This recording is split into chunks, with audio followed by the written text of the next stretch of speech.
Brian, welcome back to Nightside. How are you, my friend? I'm doing well. I appreciate you giving me the invitation. Well, I'll tell you, delighted. I followed your career. For those who do not know Congressman Mast, he is a hero, a veteran. He was badly injured in Afghanistan. He was a bomb disposal expert and lost both the use of both of his legs in Afghanistan. He was determined after his military career ended to continue to serve the country, and he's now in his third term representing the 18th Congressional District in Florida, and someone who is truly an American hero. Medals, Bronze Star, Army Commendation Medal for Valor, Purple Heart, the Defense Meritorious Service Medal, a genuine hero. And Brian, yesterday on the floor of the House, I guess several of members of Congress wanted to do something very simple, and that was to pay tribute to the 13 service personnel who were killed last Thursday. It's frightening to think that a week ago tonight, those young men and women were alive and were with us, and now they're gone. And there was a controversy because, as I understand it, Speaker Pelosi would not permit the names to be read on the floor of the House. Am I reading this story correctly? Yeah, you're pretty much reading into it right. Myself and I believe every military veteran Republican member of Congress, we went up to Washington, D.C., one, to have a number of briefs. We all believe that we should be in Washington. Pelosi does not have us in Washington right now, but we all believe that we should be there for a number of different reasons for what's going on in Afghanistan, and asked simply on the floor, can we read their names? Can we honor our fallen military? And there wasn't even an answer of no. She just simply ignored us, as though there was not a crowd of 30, 40 people standing directly in front of the chair there in the House of Representatives, as though we're apparitions of her mind, couldn't even see us. So she's on the rostrum or the dais, whatever the appropriate term is, in the House chamber. Yeah, the speaker. It was actually a speaker pro tem that was there, and I don't know who it was that was there. Pelosi didn't even want to show up into Washington, D.C., and they wouldn't have anything to do with it. They don't want to have hearings. We were in Washington, D.C. last week, not to deal with Afghanistan, not to have hearings on it, not to make sure that our military has the appropriate rules of engagement, authorized use of military force, anything that they need from Congress, not to make sure of those things, but to vote on Pelosi's $4 trillion spending bill and her bill to take the rights of states in how they work their elections, whether they're going to have things like voter ID and things like that. That's what she had us in Washington for. Not a word said about Afghanistan. It's incredible that, and you said that there were about 30.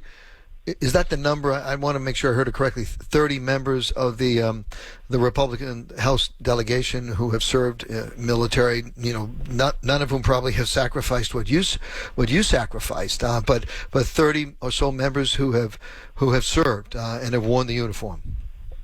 The number's probably a little greater than that. I don't know exactly how many of us were there. Let's say 30, 40. It's not an exact number, but sure. All of us as veterans said we are going to go to Washington because we believe that we should be working there, doing this work. There's not a more important place for anybody to be with what is going on there, with Americans being left in Afghanistan, which is a commitment that as soldiers, that is our number one oath to one another, that we do not leave our men behind. We don't leave people on the battlefield. That is our number one oath, that those that worked with us shoulder to shoulder, risked their lives, that they are over there, that our equipment, the inventory of billions of dollars of equipment, much of which could be used to shoot down things like passenger airliners, military airliners.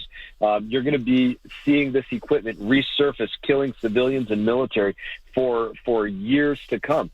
Don't forget the fact that you have a terrorist organization, the Taliban, as brutal as they come, now becoming the nation-state government of the nation, the country of Afghanistan, right alongside Al Qaeda and ISIS, preparing to essentially be the next launching point for terrorism in Western civilization and abroad.